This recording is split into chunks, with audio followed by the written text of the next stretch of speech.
स्वागत की अगली श्रृंखला में मंच पर आसनस्थ राष्ट्रपति वीरता पुरस्कार से सम्मानित आज के कार्यक्रम की शोभा बढ़ा रहे सम्मानीय श्रीमान संदीप मिश्रा सहायक समादेष्टा। अब मेरा आग्रह रहेगा डॉक्टर आदर्श किशोर जानी सर से कृपया पधारे और गुलदस्ता भेंट करते हुए स्मृति चिन्ह भेंट करते हुए सम्मानीय आज के समारोह के विशिष्ट मेहमान श्री संदीप मिश्रा साहब का आप सबकी जोरदार तालियों के साथ स्वागत और इस्तकबाल करें।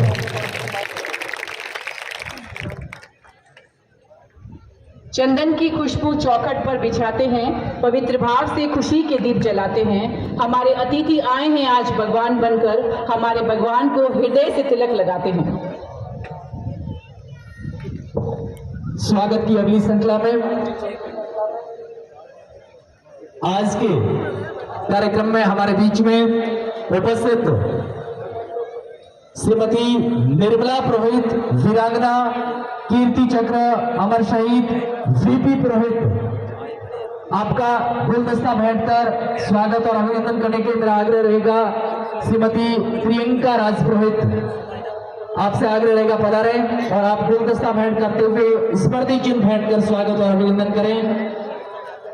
नारी शक्ति की प्रतीक वीर वधू वीरांगना श्रीमती निर्मला जी पुरोहित का आप सबकी जोरदार तालियों के साथ कोमल हूं कमजोर नहीं, शक्ति का नाम ही नारी है, जग को जीवन देने वाली मौत भी हमसे हारी है।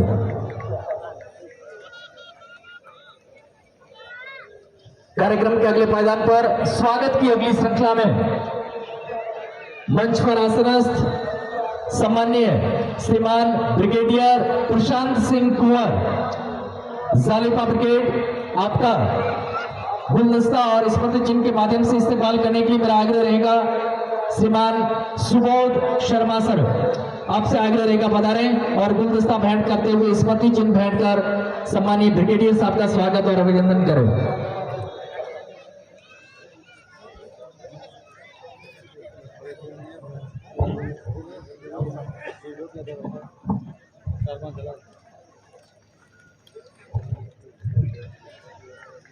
कार्यक्रम के अगले पायदान पर स्वागत की अगली श्रृंखला में हमारे बीच में उपस्थित माननीय श्रीमान लोक बंधु यादव सम्मानीय जिला कलेक्टर बाड़मेर, आपका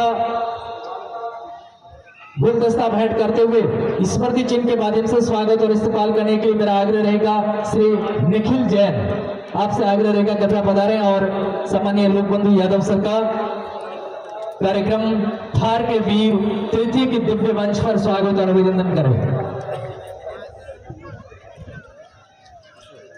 फूला रोकाई माजनो हे देवा पलका बिछाए, मेहे मेहमान और पावना हे लेवा घना सराय। मोतियों से महंगे मेहमानों का स्वागत हो रहा है और आपकी तालियों की कंजूसी अच्छी नहीं लगती, एक बार जोरदार तालियों से स्वागत करें। कार्यक्रम के अगले पायदान पर स्वागत की अगली कड़ी में हमारे बीच में मंच पर उपस्थित सम्मानीय जिला पुलिस अधीक्षक महोदय श्रीमान दीपक जी भार्गव साहब का गुलदस्ता और स्मृति चिन्ह के माध्यम से इस्तेमाल करने के लिए मेरा आग्रह रहेगा। श्री नरेंद्र सिंह तामलो, आपसे आग्रह रहेगा कृपया पधारें और सम्मानीय जिला पुलिस अधीक्षक महोदय का स्वागत और अभिनंदन करें।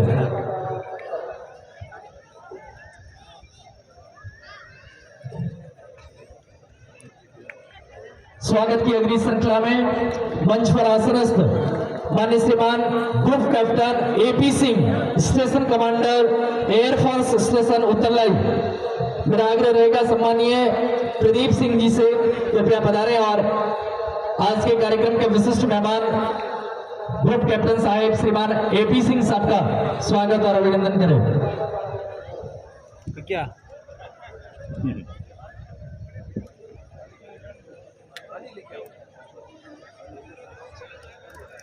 हिम्मत उठा के आप जो तशरीफ लाए हैं, फूलों की क्या बिछात, हमने आपके अभिनंदन में पलक पावड़े बिछाए हैं, दिल बिछाए हैं। दिल की असीम गहराइयों से सम्मानित मंच का बहुत बहुत स्वागत, बहुत बहुत अभिनंदन।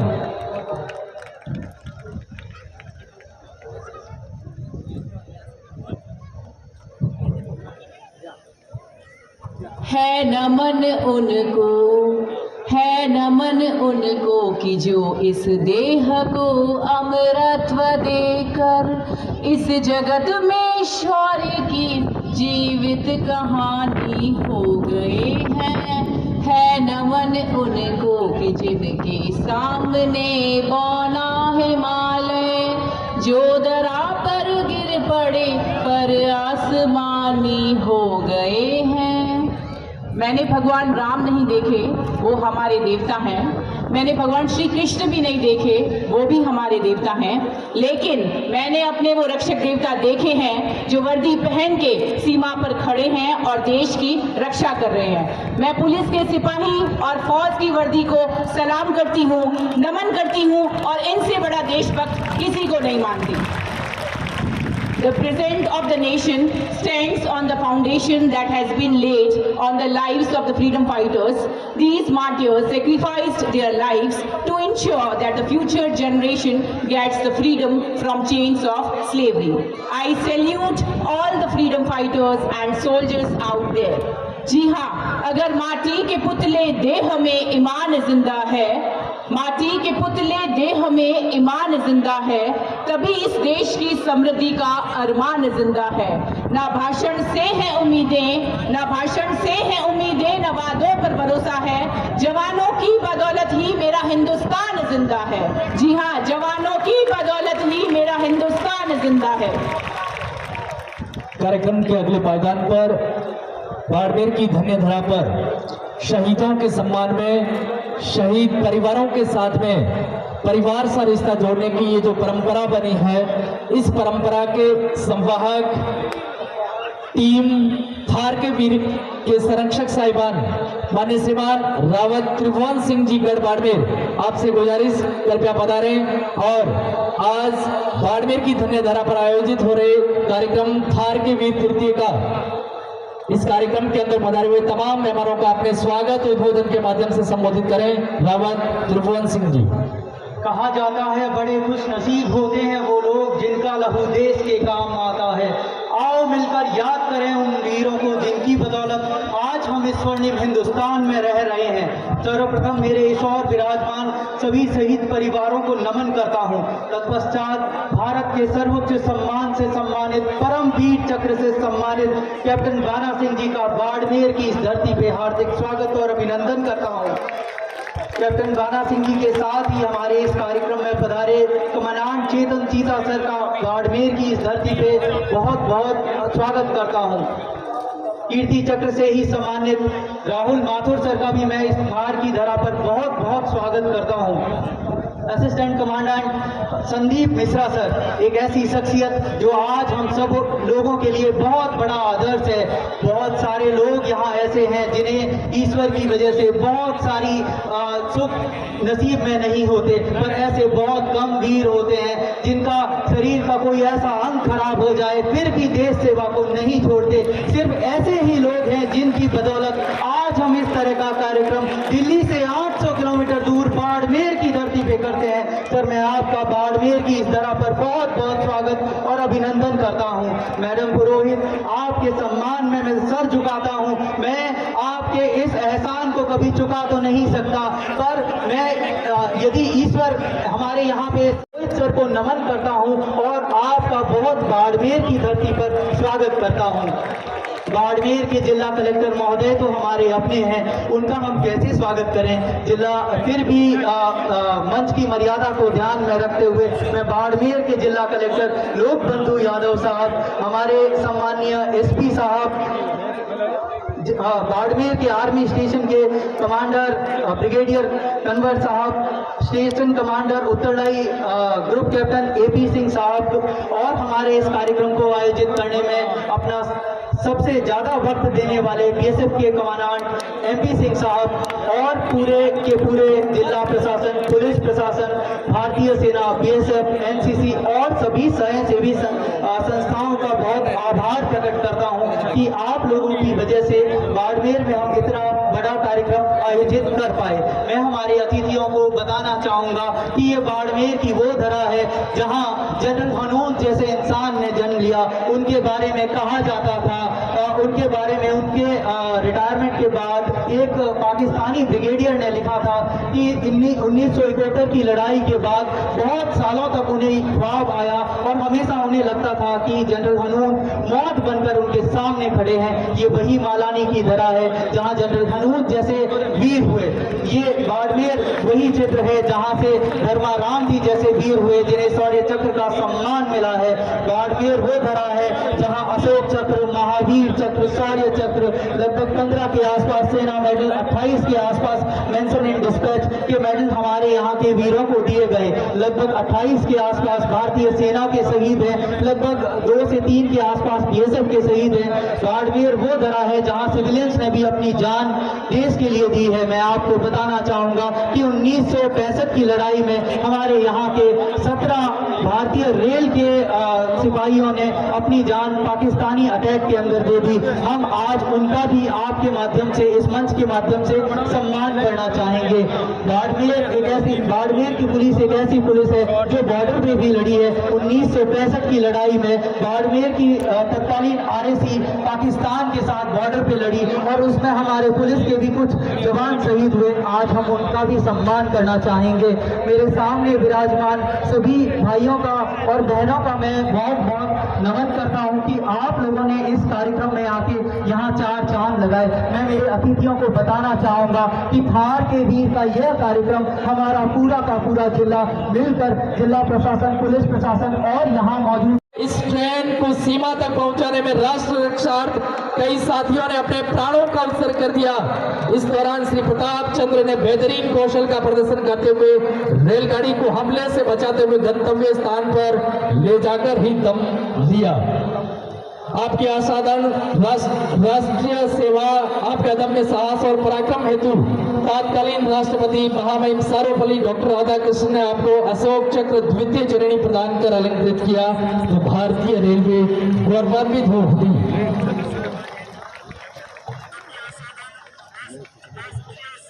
अगले सम्मान में महावीर चक्र विजेता लेफ्टिनेंट जनरल हरनोद सिंह।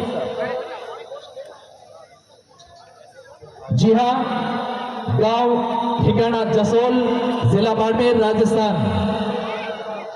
1949 में एनडीए में आपने ज्वाइन करके लेफ्टिनेंट जनरल पद पर आप नियुक्त हुए और उसके बाद 1965 और 1971 के युद्ध में श्री हरनोद सिंह जी ने भारत पाक युद्ध में पूना हॉर्स रेजिमेंट की ओर से भाग लेकर के पाकिस्तान के 48 टैंकों को ध्वस्त करते हुए अपने अद्भुत और असाधारण युद्ध कौशल का परिचय प्रदान किया।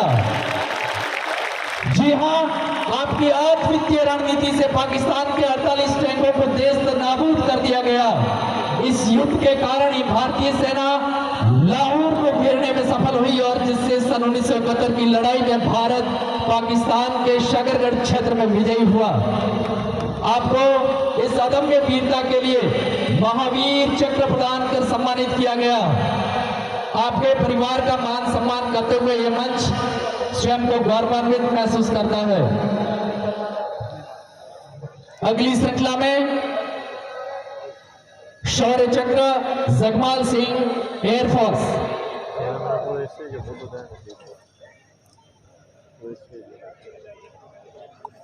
जी हाँ, निवासी गांव कलावतसर, तहसील पचपदरा।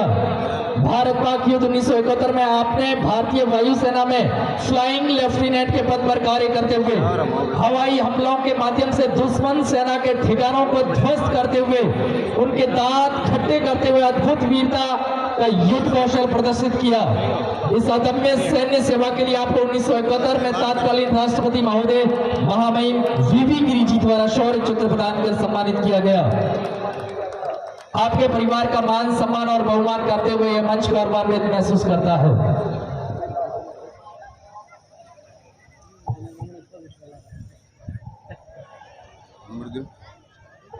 सम्मान की अगली कड़ी में राष्ट्रपति पुलिस पदक विजेता Kamraj Singh Bhati, company commander BSF. जी हाँ, 1971 को भारत पाक युद्ध के दौरान 8 दिसंबर 1971 को भाटी ने अपने साथियों के साथ मिलकर पाकिस्तान की सरजमीन पर घुसकर उन्हीं की धरती पर सेनाओं की पोस्ट पर आक्रमण करते हुए 5 पाकिस्तानी रेंजर्स को मौत के घाट उतार दिया तथा अन्य रेंजर्स घाटी के भय से पीठ दिखा करता हो तो 11 हो गए। मारे गए पाक रेंजर्स के हथियार व बारूद आपने जब्त कर पाकिस्तान की उस समूची पोस्ट पर कब्जा कर लिया। इस अदम्य साहस की बदौलत आपको राष्ट्रपति वीरता पुरस्कार प्रदान कर सम्मानित किया गया। यह मंच और समूचा थार आपके अद्भुत युद्ध कौशल और वीरता को सलाम करता है।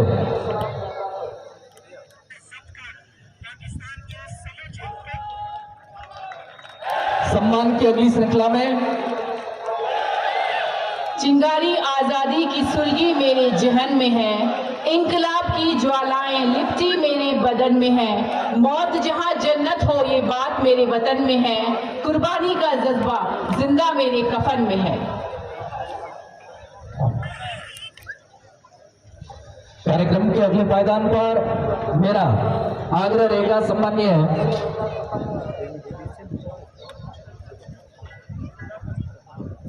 सम्मान्य प्रशांत सिंह कुंवर ब्रिगेडियर जालिपा ब्रिगेड आपसे आग्रह रहेगा अपने श्रीमुख से आज के कार्यक्रम में संबोधित करें। सम्मानीय ब्रिगेडियर प्रशांत सिंह कुंवर और हम स्वागत और अभिनंदन करना चाहेंगे हमारे बीच में पधारे सम्मानीय श्री विनीत कुमार शर्मा डीआईजी बीएसएफ। आप सबकी जोरदार तालियों के साथ स्वागत और अभिनंदन। लीजिए आप सभी के बीच में मुखातिब ब्रिगेडियर प्रशांत सिंह कुंवर। नमस्कार। कैप्टन बाला, परमवीर चक्र, कीर्ति चक्र, खान राहुल जी कीर्ति चक्र, शहीदों के परिवार,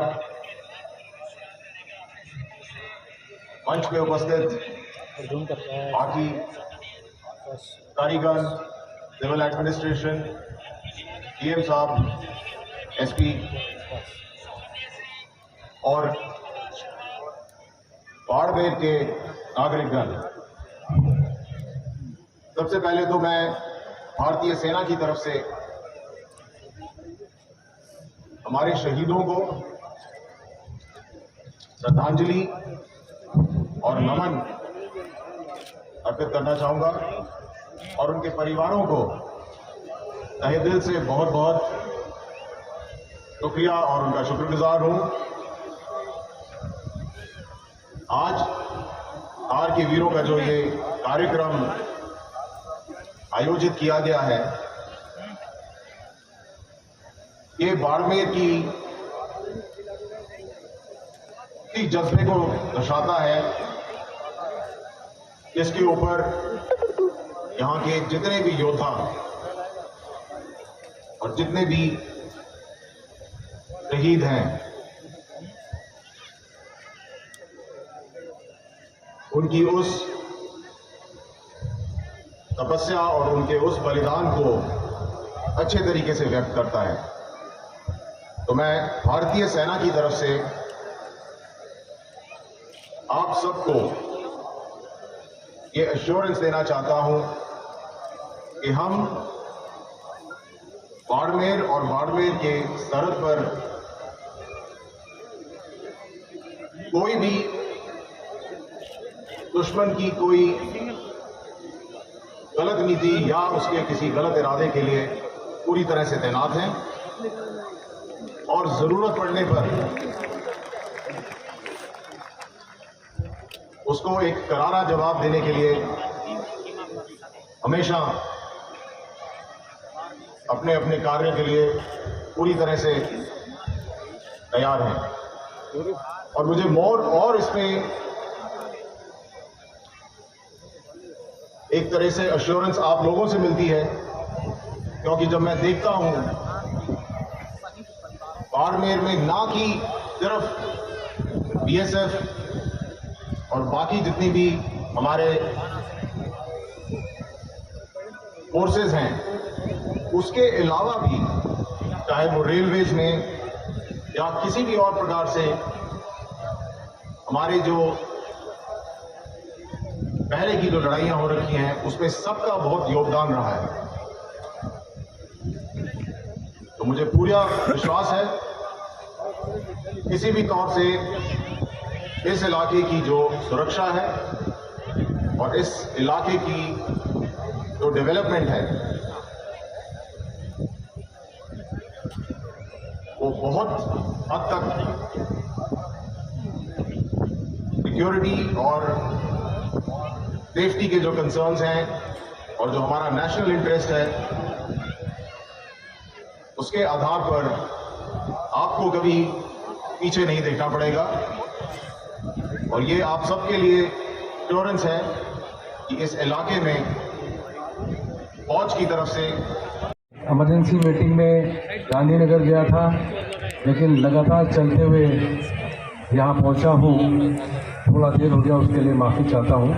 लेकिन मेरा यही एम था कि मैं किसी भी तरह से जल्दी पहुँचकर इन सभी जांबाजों से मिलूं और स्टेज पर उनसे मुलाकात करके अपने आप को गौरवान्वित महसूस करूं। मैं सभी को शुभकामना देता हूं और इनका तहे दिल से एक बार फिर से शुक्रिया अदा करता हूं। धन्यवाद। Thank you, sir. Your words has added fuel to the fire of patriotism burning inside all of us. Your words are the constant supplements of inspiration to every aspirant who dares to dream of serving the country. कार्यक्रम के अगले पायदान पे तेरी मिट्टी में मिल जावा मनोज मुंतशिर द्वारा लिखित गीत। मनोज मुंतशिर वर्तमान में राष्ट्रभक्ति से ओतप्रोत इतिहास और गीत लिखते हैं। उन्होंने सैनिक के दिल की बात को कुछ यूं बयां किया है। तलवारें सोती जहां बंद मयानों में, किस्मतें वहां सड़ती तहखानों में, शौनित के बदले अश्रु जहां बहता है, वह देश कभी स्वाधीन नहीं रहता। अब मैं head constable Rajesh Kumar sir ji को आमंत्रित करना चाहूंगी, वे आए और मनोज मुंतशिर द्वारा लिखा गया गीत मैं कर्मा हूँ गीत प्रस्तुति दें।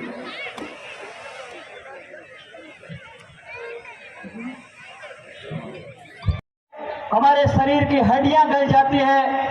और सियाचिन के अंदर चढ़ाई करके पाकिस्तानियों की नकेल कसने वाले देश के राष्ट्रीय गौरव परमवीर चक्र विजेता कैप्टन भाना सिंह जी मंच पर उपस्थित एक ऐसे महाबली जिनके लिए सरहद से लेकर संसद तक जिंदगी और मौत की लड़ाई में महायज्ञ किए गए, जिन्होंने मौत के मामले में यमराज को भी मात दे दी।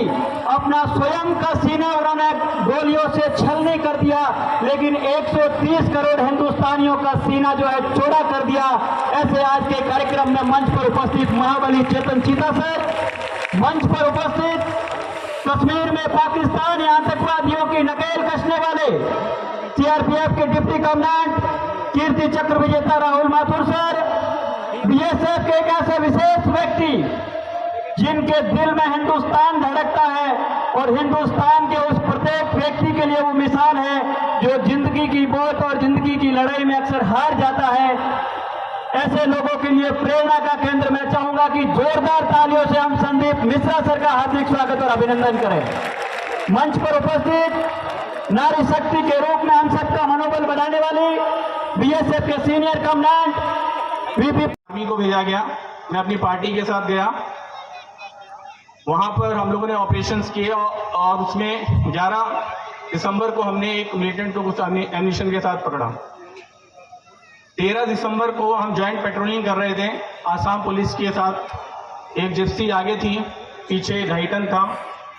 अचानक लेफ्ट से हमारे पास ऊपर उल्फा मिलिटेंट का एक घात लगा के हमला हुआ और हैवी फायर आया। ऑटोमेटिक वेपन जो बाद में मुझे पता चला यूएमजी और AK-47 से था। उसमें पहले ही इंस्टेंस में मेरे 3-4 गोली लग गई और एक गोली मेरी आंख में लग गई, जो कि लेफ्ट आईज में से हिट करी और नाक में एक होल करते हुए राइट साइड से निकल गई। पहले तो 2 सेकंड्स मुझे पता ही नहीं चला कि क्या हुआ, लेकिन जब होश आया तो मैंने देखा कि मुझे कुछ दिखाई नहीं दे रहा है। तो मैंने सबसे पहले अपनी कैप उतारी और मुझे लगा कि शायद गोली जो है वो मेरे सिर में लग गई होगी। मैंने सिर को टटोला हाथ से और उसको देखा तो उसमें कोई गोली नहीं थी। फिर आँख पे मेरी उंगली गई, लेफ्ट आइज में, तो उसने देखा कि वो बहुत बुरी तरह से क्षतिग्रस्त थी। जैसे ही उंगली मेरी नाक पे गई, उसमें एक होल था, और उसमें जैसे ही होल मैंने देखा तो मुझे लगा, पता चल गया कि राइट साइड भी चली गई है। फिर उसको मैंने जब छू के देखा तो मैं समझ गया कि ये बहुत बड़ा डैमेज हो गया है आइस का। कुछ पल के लिए निराशा आई, गोलियां चल रही थी और मुझे लगा कि जीने से अब क्या फायदा है। लेकिन उसी समय ये मेरा टर्निंग पॉइंट आया, और जो अंदर का सैनिक था और जो जज्बा था वो अपने आप ही तत्पर हो गया, और उसने बोला कि इतनी जल्दी हार मार नहीं सकते हो आप। भारत माता का जो सैनिक है वो कभी भी इतनी जल्दी हार नहीं मान सकता है, और वो जज्बा आज तक भी 21-22 साल होने को जा रहे हैं, वो कायम है। मैंने वेपन उठाया और मैंने लेफ्ट में कुछ वॉइस सुनी और वहां पे मैंने फायर किया। फायर करने के बाद कुछ आवाजें मैंने दी अपने पार्टी के जो मेंबर थे। तो उसमें एक सिपाही था संजय नाम का, वो क्रॉल करता हुआ आया और जिप्सी के राइट साइड में, वो ड्राइवर सीट पे मैं बैठा हुआ था, लेकिन राइट साइड में जो ड्राइवर थे एसडीपीओ वो भी उतर गए थे, उनके एक बुलेट लगी थी, लेकिन वो उतर के जो दाहिनी तरफ में एक नदी थी उसका जो किनारा था वहां पे चले गए थे। पीछे 2.5 टन में जो ड्राइवर थे उनके थाई में एक बुलेट लगी थी, बाकी पार्टी ने अपना पोजीशन ले ली थी। तो वो क्रॉल करते आया, उसने बोला कि सर फायर हो रहा है, आप अपने आप को ड्राइवर वाली सीट की तरफ गिराइए, क्योंकि वो उठ नहीं पा रहा था। तो मेरे क्योंकि 3-4 गोली लग चुकी थी तो पूरा जाम हो गया था शरीर, लेकिन मैंने पूरी हिम्मत करके अपने आप को गिराया, और साथ में वेपन भी मेरे हाथ में था। इतने में मेरे फिर एक गोली फिर लगी, जो कि कंधे के पीछे से हिट करती हुई और ऐसे निकली है कि वो शायद मेरा गला या सिर बच गया, क्योंकि मैं झुका हुआ था। तो वो फायर के बाद फिर किसी तरह उसने सपोर्ट किया, मैं नीचे आया और मैंने एक पैर से अपने आप को धक्का देते हुए, और फिर मैं उस एम्बैंकमेंट पे आ गया और लेट गया। पूरे टाइम एक अपनी पार्टी को कमांड किया हमने, रीइंफोर्समेंट पार्टी बुलाई, जिसको आने पर वो जंगल का एरिया था, तो आने में उसमें 3.5-4 घंटे लग गए, और मिलाप करते करते टाइम काफ़ी लगा। फिर जब आए हम लोग वहाँ से, एक गाड़ी में जितनी इंजरी थी उनको लेकर हम सदिया नाम के जो एक सिविल हॉस्पिटल था वहाँ पहुँचे, और जितने भी मेरे मांस जो उसके टुकड़े थे वो लटक रहे थे, तो उतना टाइम नहीं था कि बेहोशी का कोई इंजेक्शन लगे, तो वो उसी पोजीशन में काटे गए। और फिर उसके बाद रात में हेप्टर आया, और हम लोगों को इंजर्ड जितने भी थे उनको 3 सुखिया के हॉस्पिटल में ले जाया गया, और रात में वहाँ ट्रीटमेंट हुआ। अगले दिन मैं 5 एयरफोर्स हॉस्पिटल जोरहाट पहुँचा, 2 दिन में वहाँ रहा, और 18 तारीख को दिसंबर में मैं R&R हॉस्पिटल पहुँचा, और उसके बाद 24 तारीख में पहुँचा हूँ मैं शंकर नेत्रालय चेन्नई, जहाँ पे आइस के ट्रीटमेंट की बात, वहाँ मतलब बहुत बड़ा हॉस्पिटल है वो आइस के लिए। तो वहाँ पे मेरा जब फर्स्ट चेकअप हुआ तो उसमें मेरी राइट साइड की जो आई थी उसमें लाइट परसेप्शन था, लेकिन फिर ऑपरेशन हुआ। ऑपरेशन के बाद वो जो होप थी वो भी चली गई, क्योंकि डॉक्टर ने ये बता दिया कि अब आप जीवन में कभी भी ये इसमें रोशनी नहीं आ सकती है, क्योंकि डायरेक्ट हिट थी बुलेट की, वो बहुत बड़ा इंजरी थी। तो एक बार को बड़ी निराशा भी आती है इस चीज़ में, किसी भी इंसान के साथ अगर अचानक 1 सेकंड में उसकी आइज चली जाए और उसके बाद जीवन में उसको कोई होप ना रहे, तो ये बड़ा मुश्किल होता है। शुरू में ऐसा होता था कि जब मैं सोता था, सपने आते थे तो सब कुछ सही दिखाई देता था, और जैसे ही सपना खुलता था तो अंधेरा आ जाता था। तो सबसे बड़ा वो उस चीज़ को फेस करना थोड़ा मुश्किल पड़ा, लेकिन बहुत ही जल्दी 15 या 20 दिन में मैं इस चीज़ से बाहर आ गया। और मुझे ये लगा कि मैंने कहा ये तो डेस्टिनी हो चुकी है जो होना है, अब जो मेरा संघर्ष है वो अब शुरू होता है। और अगर मैंने ये ठाना है, जैसे मैंने बताया था कि वो टर्निंग पॉइंट है, तो जज्बा उस टाइम पैदा हुआ था, तो यही मैंने सोचा कि अब जो जीवन है वो जिएंगे और सामान्य रूप से ही जीने की कोशिश करेंगे। उसके बाद मेरे घाव भी भरे नहीं थे। मार्च के महीने में हमारे डिपार्टमेंट ने मेरे साथ फेवर किया और मुझको वोकेशनल ट्रेनिंग पे भेजा, NIVH national institute for visually handicapped Dehradun में। वहाँ मैंने 1 साल का कंप्यूटर कोर्स किया। उस समय मेरे घाव भरे भी नहीं थे, क्योंकि मेरे घाव को भरने में कम से कम 7 या 8 महीने लगे। और उसमें मेरे परिवार, मेरे भाई बहन, माता पिता, उनका भी बहुत बड़ा सपोर्ट रहा कि उनके लिए भी एक परीक्षा की घड़ी थी। तो मैं वो ड्रेसिंग करना, उन्होंने ड्रेसिंग करके फिर मैं कंप्यूटर का कोर्स करने जाता था, वो ले जाना। मैंने कंप्यूटर कोर्स किया 1 साल बाद। उसके बाद अपनी यूनिट में आया। यूनिट में उन दिनों कंप्यूटर की अवेयरनेस इतनी ज़्यादा नहीं होती थी, लेकिन जितना भी हमारा स्टाफ होता था उनको मैंने कंप्यूटर सिखाना शुरू किया। ट्रेनिंग कंपनी होती थी, उनको ट्रेनिंग देनी शुरू करी। उसके बाद फिर मैं BSF अकेडमी टेकनपुर में पहुंचा और वहाँ पे मुझे अटैच किया गया कि आप ये ट्रेनिंग दे सकते हैं कि नहीं, वो देखने के लिए। तो मैंने उसमें कोर्सेज किए और फिर ऑफिसर्स के सपोर्ट से और अपनी मेहनत से मैंने काफ़ी प्रयास किया और उसमें दक्षता प्राप्त कर ली और फिर मैं वहाँ पे पोस्टेड हो गया। और तब से मैं 15-16 सालों से 2006 में अटैच हुआ था, 2 साल बाद पोस्टिंग हुई। तब से मैं वहाँ के डिफरेंट कोर्सेज, जो कि बेसिक कोर्सेज होते हैं असिस्टेंट कमांडेंट के, सब इंस्पेक्टर्स जो होते हैं, और इन सर्विस कोर्सेज होते हैं, उनको कंप्यूटर ट्रेनिंग देता हूँ। इसमें जैसे साथ साथ अपडेशन भी आता है। आप देखिए टेक्नोलॉजी चेंज होती है, तो उसके साथ जो अपडेशन आता है उसके साथ मेहनत करना, उसके साथ अपने आप को अपडेट करना, ये सारी चीज़ भी करनी पड़ती है।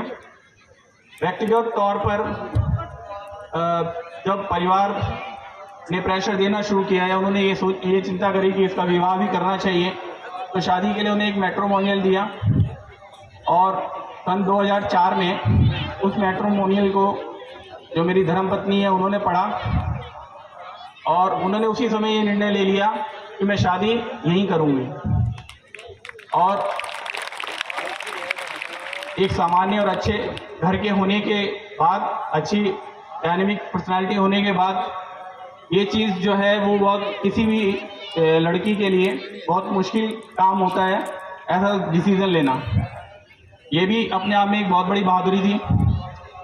और इनका जो कहना था वो ये था कि देश के लिए जिन्होंने अपनी आंखें कुर्बान करी हैं, ऐसे लोग हमारे लिए श्रद्धा के पात्र हैं।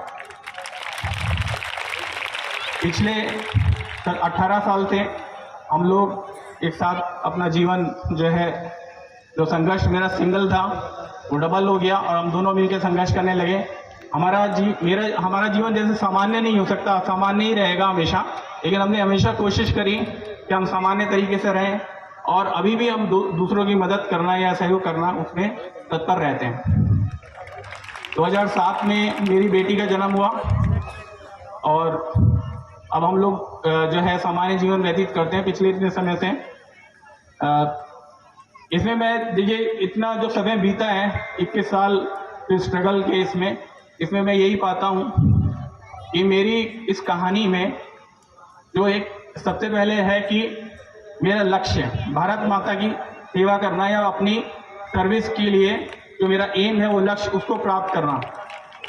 और उस लक्ष्य को प्राप्त करने के लिए दूसरी चीज़ आती है कि आपका हौसला और मेहनत। और हौसला मेहनत कर जो है वो मैंने बरकरार रखा, मेहनत करी उसके लिए। और तीसरी चीज़ आती है उस हौसला और मेहनत का जो सपोर्ट है वो परिवार, मित्र और आपके ऑर्गेनाइजेशन। जब ये चीज़ें आपको मिलती हैं तो कोई भी सामान्य आदमी अगर इन तीन चीज़ों पे एक अपना एम बना ले, उस पर जो है हौसले से मेहनत करें और उसके बाद परिवारजन का भी सपोर्ट हो, तो वो किसी भी ऊंचाई को पहुंच सकता है। कोई भी उसका एम है उसको प्राप्त कर सकता है। हमारे BSF का एक मोटो है, वो है जीवन पर्यंत कर्तव्य। तो मैं ट्रेनिंग टाइम से ये शायद मोटो मेरे अंदर ऐसा समा गया है जो शायद ताउम्र मेरे साथ रहेगा। और अब मैं अपनी वाणी जो है सिर्फ कुछ पंक्ति के लिए, जो एक पंक्ति है, एक गाना है, हमको तेरी कसम तेरी राहों में जहाँ तक लुटा जाएंगे, ए वतन हमको तेरी कसम तेरी राहों में जहाँ तक लुटा जाएंगे। फूल क्या चीज़ है तेरे कदमों पे हम भेंट अपने सरों की चढ़ा जाएंगे, ए वतन। तहसील बायतू, आपने 29 मई 2007 को अपने प्राणों का उत्सर्ग किया। आपके परिवार का मान सम्मान और बहुमान। इसी श्रृंखला में शहीद श्री लक्ष्य सिंह जी राठौड़, हेड कांस्टेबल, निवासी चौचरा, तहसील शिव, आपने 13 अप्रैल 1961 को अपने प्राणों का उत्सर्ग किया। शहीद श्री मंगना राम, कांस्टेबल, निवासी पनावड़ा, तहसील बायतू, आपने 8 जून 1966 को अपने प्राणों का उत्सर्ग किया। आपके परिवार का मान सम्मान और बहुमान। शहीद श्री दिलीप कुमार राजपुरोहित, कांस्टेबल, निवासी गोल स्टेशन, तहसील पचपदरा, आपने 17 जनवरी 1984 को अपने प्राणों का उत्सर्ग किया। कुल 11 पुलिस के जवान सिपाहियों ने अपने प्राणों का उत्सर्ग देश की आंतरिक सुरक्षा के लिए अपने प्राणों का उत्सर्ग किया है। आपके परिवारों का मान सम्मान और बहुमान। सम्मान की अगली श्रृंखला में एक ऐसे जाबाज पुलिस अफसर का हम मान सम्मान और बहुमान करना चाहेंगे। जाबाज थाना अधिकारी श्री नरपत दान, SHO नागाना। जी हाँ, कुछ दिनों पूर्व कुछ लुटेरों ने जैसलमेर से एक गाड़ी को हाईजैक करके वहां से भगा कर ले आए चोरी करके। 150 किलोमीटर तक जैसलमेर से बाड़मेर तक आपने उस गाड़ी का पीछा करते हुए अपराधियों के द्वारा की गई पिस्तौल से गोलीबारी का सामना करते हुए उनकी नाक में नकेल कस करके उनको गिरफ्तार करने का साहसिक कार्य किया। SHO श्री नरपत दान जी, थानाधिकारी नागाना, आपका मान सम्मान और बहुमान करते हुए यह मंच गौरवान्वित महसूस करता है।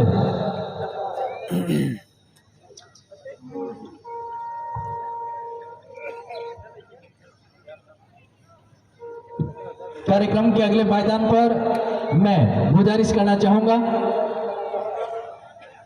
सम्मानीय मंच पर आसनस्थ मुख्य अतिथि महोदय, अध्यक्ष महोदय और सम्मानित तमाम विशिष्ट अतिथि साहिबान से एक पुस्तक का विमोचन करने का कष्ट करें। पुस्तक का नाम है मरु माटी के लाल। जी हाँ, थार के वीर कार्यक्रम से विगत कुछ वर्षों से शहीदों के प्रति अपार सम्मान का संचरण हुआ है और शहीद परिवारों के प्रति लोगों में पारिवारिक भावना प्रबल हुई है। साथ ही नागरिकों के मन में शहीदों की जीवनी और वीर गाथा के प्रति उत्सुकता बढ़ी है। इसी आस्था को स्थायित्व प्रदान करने हेतु शहीदों के व्यक्तित्व और कृतित्व को उल्लेखित कर दी एक पुस्तक की आवश्यकता महसूस हुई। टीम थार की वीर के सत प्रेरणा से सदस्य श्री प्रेमाराम भादू ने the Barmer Tejaji art gallery के प्रकाशन में इसे मूर्त रूप प्रदान किया है। इस पुस्तिका में 21 परमवीर चक्र विजेताओं की पूरी जीवनी और वीर गाथा के साथ बाड़मेर के गैलेंट्री अवार्डीज के साथ साथ सभी शहीदों का, पुलिस विभाग के शहीदों का, रेलवे के शहीदों का जिक्र, उनकी जीवनी, व्यक्तित्व और कृतित्व को उल्लेखित किया गया है। इस पुस्तक के प्रकाशन में मेरा आग्रह रहेगा सम्मानीय अतिथि वृंदों से अपने कर कमलों से पुस्तक का विमोचन करें। यह पुस्तक मेरा आग्रह रहेगा श्री प्रेमाराम जी भादू पुस्तक के आप संपादक है, आपसे गुजारिश रहेगी इसमें सहभागिता प्रदान करें। इस पुस्तक प्रकाशन में माननीय जिला कलेक्टर महोदय, पुलिस अधीक्षक महोदय और टीम थार के वीर के संरक्षक सम्मानीय रावत त्रिभुवन सिंह जी का विशेष मार्गदर्शन प्राप्त हुआ। पुस्तक प्रकाशन में डॉक्टर रूप सिंह जाखड़, व्यगत श्री रूपाराम जी सिया का संकलन सहयोग प्राप्त हुआ। ये पुस्तक पाठकों को प्रेरणा प्रदान करती हुई सेना व सैनिकों के प्रति सम्मान व आदर की भावना को सशक्त करते हुए प्रतियोगी परीक्षाओं के लिए युवाओं के लिए प्रेरणादायक साबित होगी।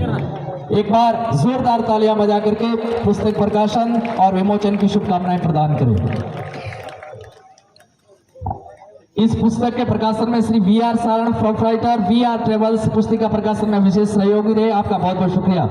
और इस ऐतिहासिक आयोजन के अंदर अपने तन मन धन से सहयोग प्रदान करने वाले तमाम दानदाताओं के लिए मैं चाहूंगा एक बार आप सभी महानुभाव जोरदार तालियां बजा करके अभिनंदन करें। दिन हो गया दातार ने नाम लेवे सारी हिला, सुमारो संसार नाम न लेवे नाथिया। राहुल माथुर सर से आप सबकी जोरदार तालियों के साथ मैं गुजारिश करना चाहूंगा, कृपया पधारें और अपनी प्रमोदमयी वक्तृता से हम सभी को नवाजें। श्री राहुल माथुर, कीर्ति चक्र, डिप्टी कमांडेंट CRPF।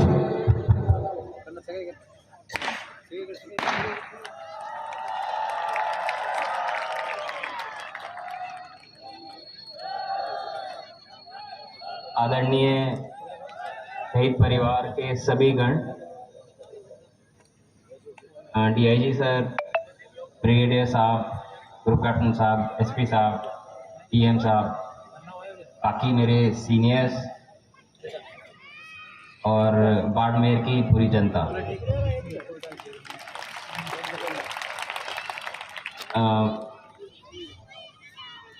ऐसा प्रोग्राम, इस लेवल का एंथुजियाज्म और इतनी एनर्जी मैंने तो अपनी ज़िंदगी में कभी देखी। मतलब ये जो बाड़मेर जिला है, इस बाड़मेर जिला के इतने शूरवीर हैं, उन शूरवीरों का होने का रीज़न ही यही है कि आप लोगों में इतनी एनर्जी है और आप लोगों के सम्मान से ये और हमारे साथ जितने भी वीर बैठे हैं उनको बहुत प्रोत्साहन मिलता है और आपका प्यार ही है जिससे लगता है कि हमने भी कुछ करा है। हमारी जो जिंदगी का एक बहुत अहम जो पल होता है वो आपके प्यार से बहुत ही इम्पोर्टेंट हो जाता है। मैंने CRPF ज्वाइन करी थी 2010 में। मेरे पिताजी BSF में थे, 36 साल उन्होंने BSF में नौकरी करी है। मैं अपनी मतलब परिवार में उसे बोलते हैं सेकंड जनरेशन ऑफिसर हूँ। मेरे पिताजी को ही देख के मैं बड़ा हुआ। मैं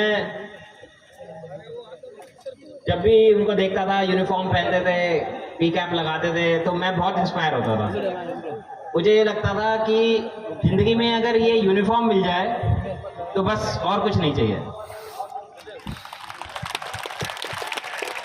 मैं आप लोगों को क्या बताऊं, आप लोगों के दिल की बात बताता हूं कि ये एक नौकरी नहीं है। अगर इसको कोई नौकरी सोचता है तो बहुत गलत है। ये एक स्टेट ऑफ माइंड है, ये एक दिल है, दिल जो आप जीते हो, एक मोमेंट जो आपका चलता ही जाता है। तो उसी तर्ज पे मैंने भी CRPF ज्वाइन करी। CRPF में आने के बाद जब पहली बार मैं छत्तीसगढ़ गया, छत्तीसगढ़ में मैं उस टाइम गया जब बहुत ही ज़्यादा नक्सलियों का बहुत ज़्यादा प्रभाव था, बहुत ही ज़्यादा उनकी प्रेजेंस थी। तो वहाँ पे हमने एक चीज़ सीखी कि कैसे आप अपने आप को एक दूसरे एरिया में कैसे डोमिनेट करते हैं। उधर से ही मैंने ऑपरेशन करने का एक्सपीरियंस लिया। मतलब वहाँ पे मतलब आप मानेंगे नहीं, जब आपके हाथ में, मेरे हाथ में हथियार आता था तो एक अलग ही लेवल की एनर्जी आ जाती थी। ऐसा लगता था कि अब कोई सामने आएगा ना तो वो बचेगा नहीं। वहाँ भी खूब ऑपरेशन करे हमने। उसके बाद मेरा तबादला हो गया, मैं चला गया दिल्ली। दिल्ली से फिर मैं गया प्रमोशन में श्रीनगर। तो श्रीनगर में क्योंकि मेरा प्रमोशन हो चुका था तो मेरे को मिला टेस्ट जॉब, बेसिकली ऑफिस में रहने वाला काम था मेरा, क्वार्टर मास्टर में एमटीओ था। तो वहाँ रहते रहते मैंने ये देखा कश्मीर में माहौल एकदम इलेक्ट्रीफाइंग है। साला यहाँ ऑपरेशन हो रहा है, वहाँ ऑपरेशन हो रहा है, यहाँ पार्टियाँ जा रही है, वहाँ विड्रॉल हो रहा है, वहाँ इंडक्शन हो रहा है, और आप बैठ के वहाँ पे पेपर साइन कर रहे हो। तो मैंने कहा भाई ये तो नहीं कर पाऊंगा मैं यहाँ पे, इसके लिए तो आया नहीं मैं। तो हमारी एक सीआरपीएफ की एक स्पेशल टीम है वहाँ पे, वैली की बेटी इसको बोलते हैं। 100 से ज्यादा मेडल है उसके, 100 से ज्यादा, और मैं दूसरा कीर्ति चक्र हूं उसमें। वो उसका काम सिर्फ एक है, ढूंढ लो, निकालो और मारो।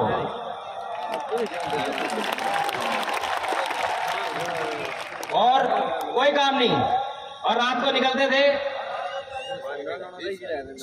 और एक दो को ठोक के आना है।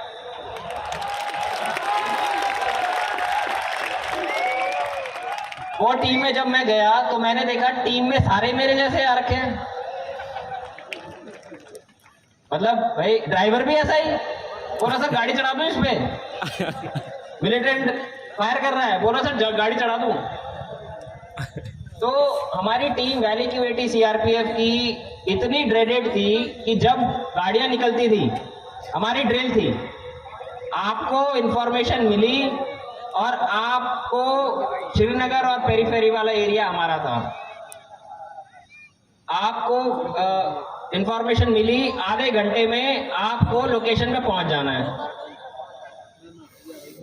तो कई बार भागते भागते चढ़ते थे गाड़ी में, कई बार वो बोल रहा है सर मैं वो ला रहा हूँ, बीपी जैकेट ला रहा हूँ, आप चलो भागो दौड़ो। तो नाम ही क्यूएटी था, क्विक एक्शन टीम, तो एक्शन कोई करना होता था।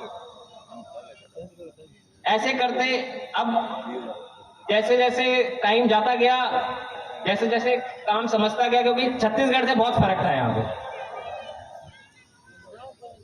यहाँ पे मिलिटेंट होता है हेविली आर्म, ग्रेनेड होती है उसके पास, AK-47, रॉकेट लॉन्चर, और आमने सामने की लड़ाई होती है, क्लोज क्वार्टर बैटल जिसे बोलते हैं। आपको घुसना है, फ्लश आउट करना है। तो अब मैं टीम का कमांडर था, तो हमने ये 2019 की बात है, मार्च में मैंने ज्वाइन करा था।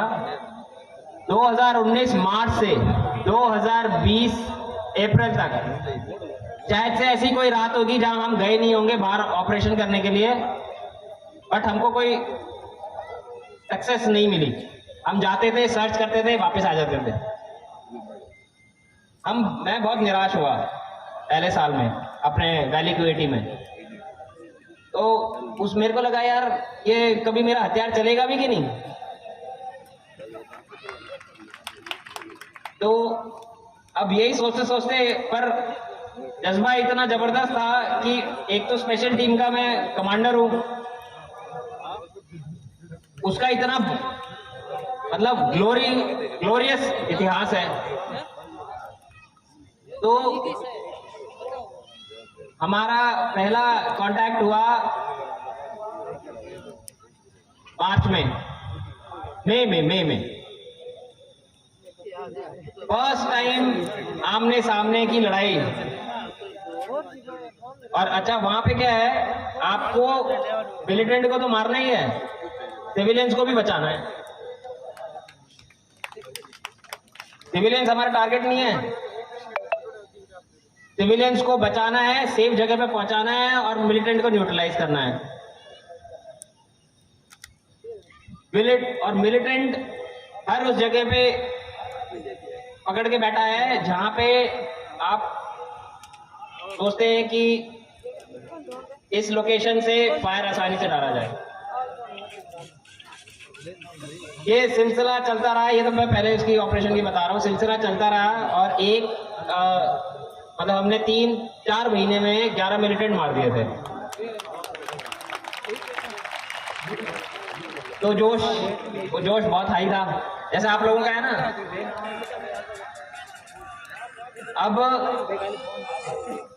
एक रात क्या होता है कि हमको इंफॉर्मेशन मिलती है कि पटमालू जगह में 3 मिलिटेंट है।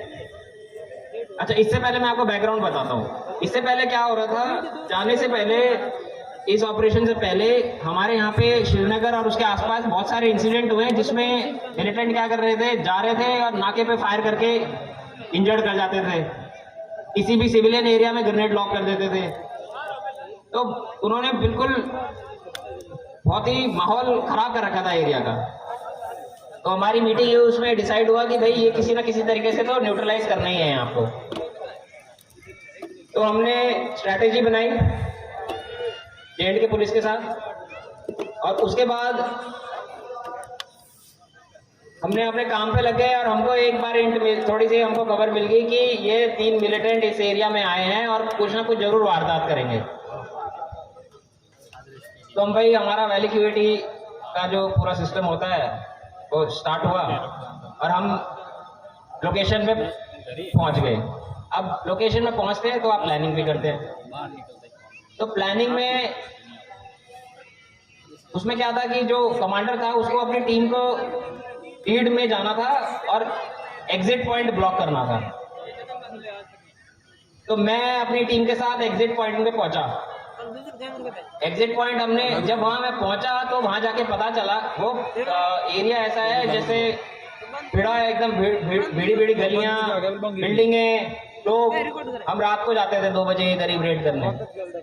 तो जब हम वहां पहुंचे तो एकदम एरिया जहाँ पे मेरा लोकेशन था बिल्कुल ओपन, कोई आड़ नहीं थी। अगर मतलब कोई पत्थर भी मारता तो भी लग जाता। अच्छा, मिलिटेंट का क्या रहता है कि निकलते ही जैसे ही कुछ भी आहट होती है निकल के भागने की कोशिश करता है, जो आता है उस पर फायर करता है। तो हमने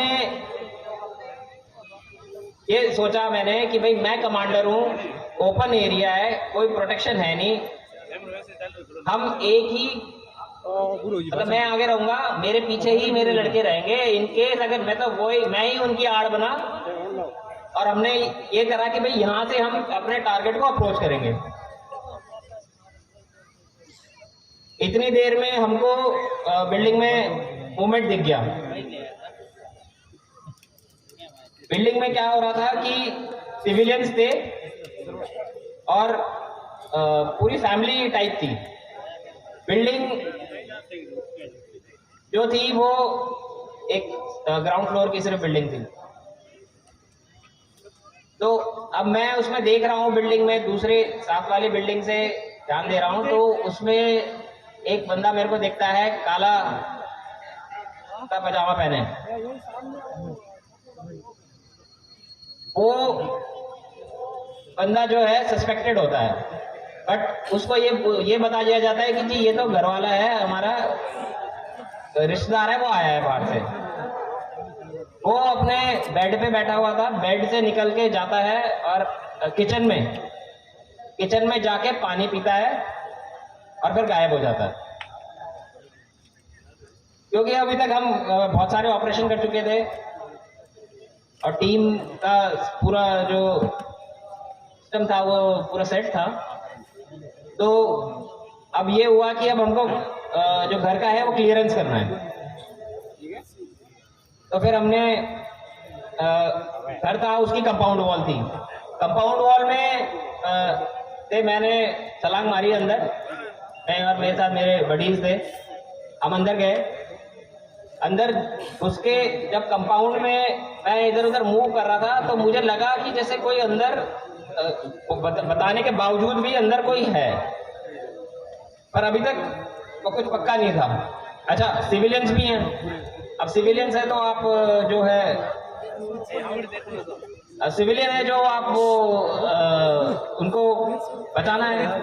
तो मैं अंदर जैसे ही एंटर करा मैंने बिल्डिंग में, बिल्डिंग से एक रूम से दूसरे रूम में गया, मेरे सामने मिलिटेंट खड़ा हुआ है। बिल्कुल आमना सामना हो गया हमारा। आमना सामना होते ही मैंने मेरा वेपन है, उस जैसे ही उसने मेरे को देखा है, वो तो बिल्कुल रेडी था, उसने मेरे पे फायर खोल दिया। अब वो जो बुलेट थी वो लगी चेस्ट पे और एब्डोमेन पे। मैंने सोचा कि भाई इसने मेरे को हिट कर दिया, मैं इसको तो हिट करूंगा ही। मैंने उसको AK-47 थी अपना फायर करा, फायर करते करते उसके पीछे दौड़ा तो मैंने देखा दूसरा खड़ा हुआ है, उसने भी मेरे पे फायर करा। भगवान के दया से वो वाली बुलेट मेरे को लगी नहीं, पर मेरे को ये समझ आ गया कि अब मैं सांस नहीं ले पा रहा हूँ, मेरे चेस्ट में कहीं गोली लग गई है। अब जब मैं घूमता हूँ तो मैं देखता हूँ कि तीसरा भी खड़ा हुआ है यहाँ पे। फिर मैंने उस पे फायर करके उनको सप्रेस करते हुए मैंने विड्रॉ करा। टैक्टिकल विड्रॉल करते हुए मैं अपनी टीम की मदद से, उन्होंने फायर डाला और जख्मी हालत में बाहर आया। बाहर आता हुआ मैं गिरा 2 बारी। मैं बाहर आके जब थोड़ी सेफ जगह आके मैं गिरा, तब मैंने देखा कि मेरा पूरा ब्लड हो रखा है। मेरे को गाड़ी में डाला गया। गाड़ी में जाते जाते मैं बेहोश हो चुका था। तो तब मेरे को शायद से लगा कि अब शायद से अंत आ गया है और अब जान बचेगी नहीं। मेरे को मेरी बेटियां दिखने लग गई और ऐसा लगा कि शायद से यही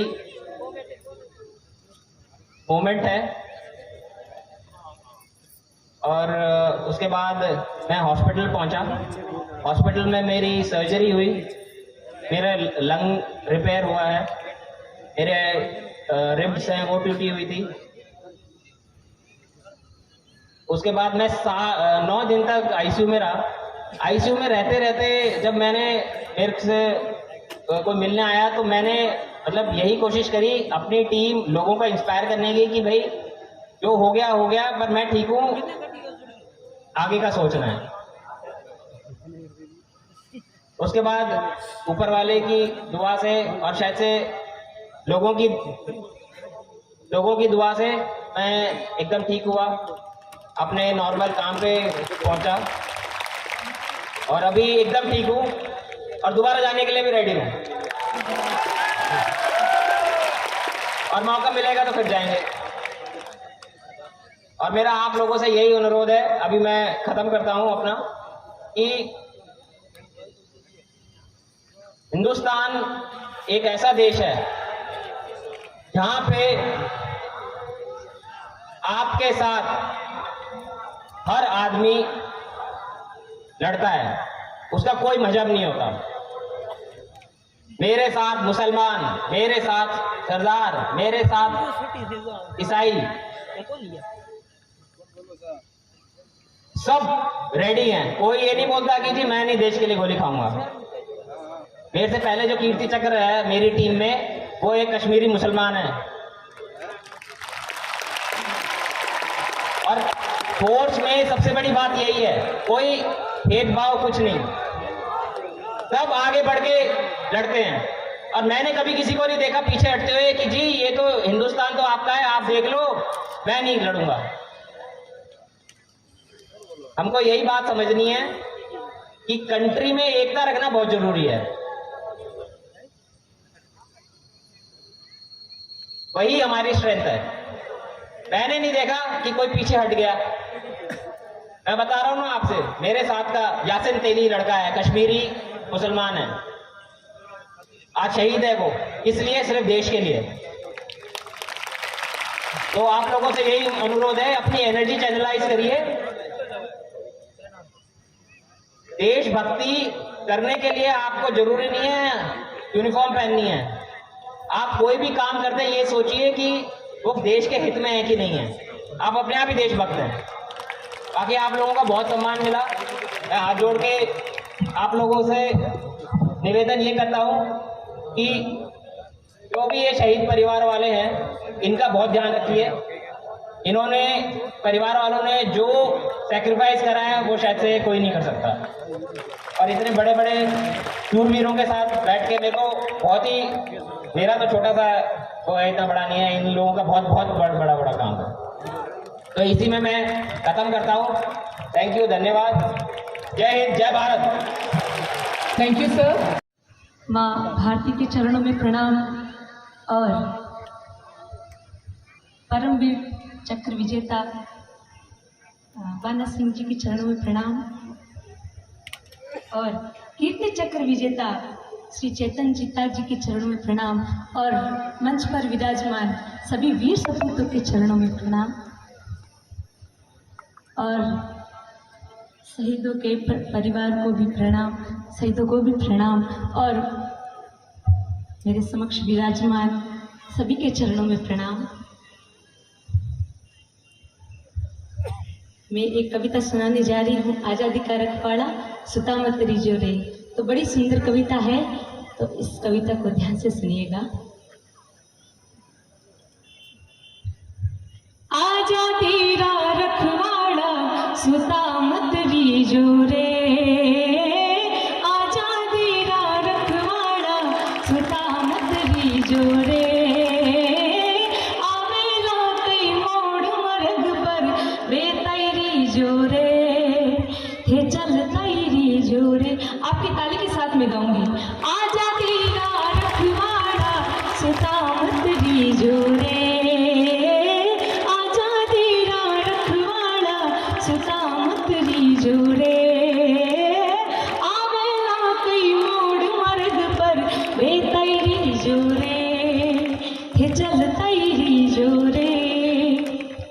कि आज़ादी रखनी काई है भाला रेहड़ियाँ सोनो, आज़ादी रखनी काई है भाला रेहड़ियाँ सोनो, सस्ती सी मत जान मोतरी गोदी में से जा सोनो, सस्ती सी मत जान मोतरी गोदी में से जा सोनो।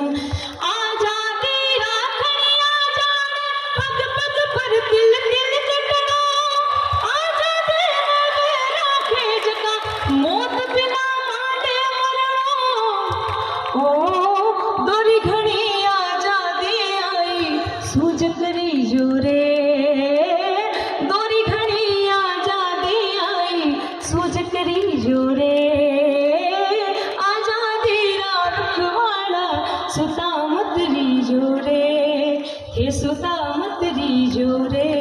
और अगली कड़ी में क्या लिखे कि आज़ादी खातिर माँ बेना काकड़ में बांठा रुड़गी, आज़ादी खातिर माँ बेना काकड़ में बांठा रुड़गी, अतड़े वे मेहंदी लाग्योड़ी ओरा रे हाथा चढ़गी, अतड़े वे मेहंदी लाग्योड़ी ओरा रे हाथा चढ़गी। नुवे दिन कामन घर काना बागी उड़ाते गे, मारे बेटा रे खातिर पुरुषोड़ी थाना रे। ओ बलिदाना रे मूंगी घड़िया याद करी जोरे, बलिदाना रे मूंगी घड़िया याद करी जोरे, आज़ादी का रखवाड़ा सुता मत रिजो रे। कि मातृभूमि पर शीश चढ़ा कर मरणों ही मंगल जाने, मातृभूमि पर शीश चढ़ा कर मरणों ही मंगल जाने, रमणा रे गोदा में नाही रण खेता रमणो जाने, रमणा रे गोदा में नाही रण खेता रमणो जाने। चवरा पर चढ़ण रे बेला बलिदाना चढ़णो जाने, गड़िया में रावण रे बेला भीता में गढ़णो जाने, गड़िया में रावण रे बेला भीता में गढ़णो जाने।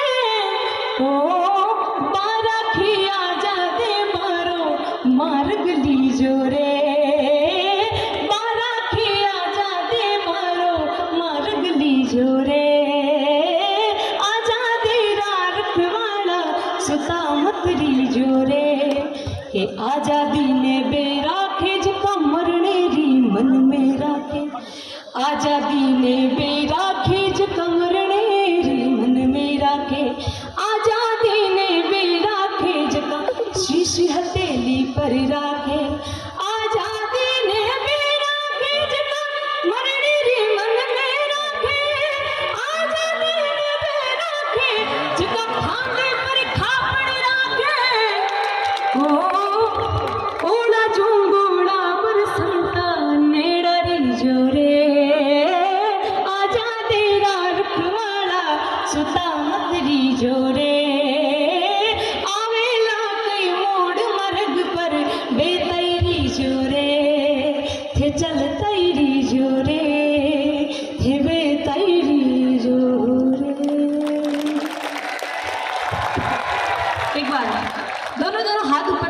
बोलेंगे भारत माता की।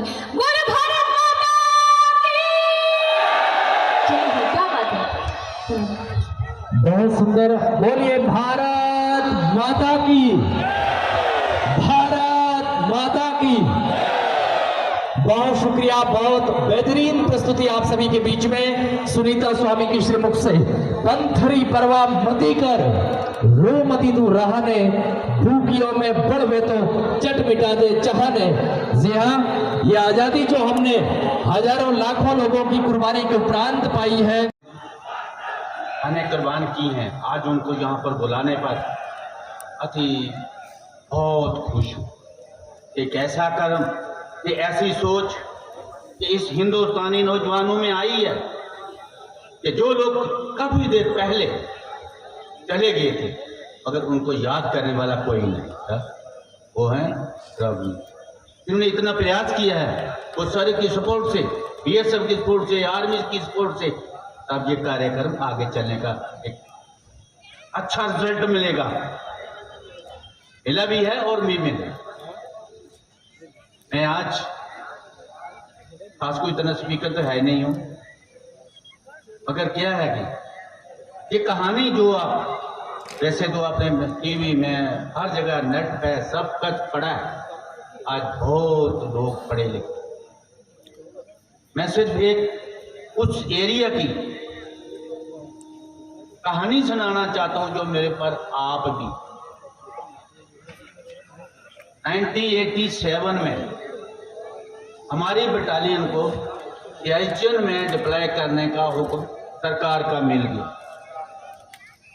और मैं एक बात और कहना चाहता हूं, फौज में मौज है, अगर काम करे, काम पड़े तो फिर तो उसका हम हथियार डालें। 13 अप्रैल 1987 को जब हम सियाचिन को टेक ओवर किया है, तो साकी का दिन था, गोलियों की विशाल थी, मगर जवान खा पी रहे, ऐश कर रहे। वहां पर क्या एक प्रोग्राम टीकाकरण, उनका मेडिकल होना, जो फिट हो जाता था वो पोस्टिंग के ऊपर भेजे जाते। जब सब कंप्लीट एक्शन हो गया, उसी दौरान